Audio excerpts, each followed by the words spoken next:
সুলেমান রহিম আমরা অনেক সময় কিন্তু জন্মদিন পালন করে থাকি। বিশেষ করে আমাদের অনেক মানুষ দেখা যায় যে বৃদ্ধ হয়ে গেছে, তারও জন্মদিন পালন করা হয়।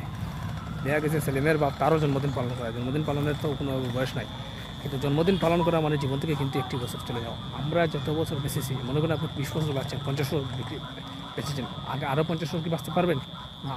জন্মদিনে মানে একটি বছর বয়স পারা মানে আপনার কবরের দিকে হাঁটি হাঁটি পা করে এগিয়ে যাও।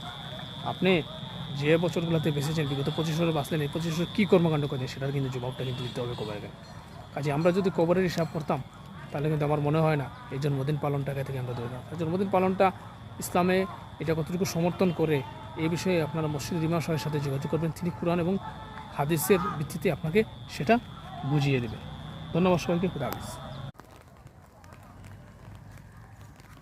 সুলেমান রহিম আমাদের এক শাস্ত্রী বলেছেন আর কি, একটি প্রবাদ আছে যে তৈল দিতে পারিবে তাহার বিদ্যা না থাকিলেও সে প্রফেসর হইতে পারিবে।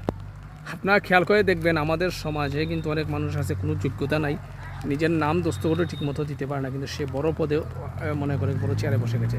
তাকে বস মেনে কিন্তু আপনাকে চাকরি করতে হবে, তাকে বস মেনেই কিন্তু আপনাকে আপনারকে কোনো সংগঠন করতে হবে। কাজেই তৈল হচ্ছে গিয়ে সব থেকে বড় উপাদান, এই তৈলের বিকল্প নাই। ধন্যবাদ সবাইকে, খুদা হাফেজ। সুলেমানের রহিম আমাদের ইফটিজিং শব্দের ব্যাখ্যায় ইব অর্থ নারী, ম্যাটিং মানে উত্তক্ত বা বিরক্ত করা। ইফটিজিং শব্দটা কিন্তু ব্যাপক অর্থে ব্যবহৃত হয় থাকে। আমরা বিশেষ করে দেখতে পাই যে আমাদের স্কুল কলেজে অনেক মেয়েরা যখন যায় তখন অনেককে উত্ত্যক্ত করে।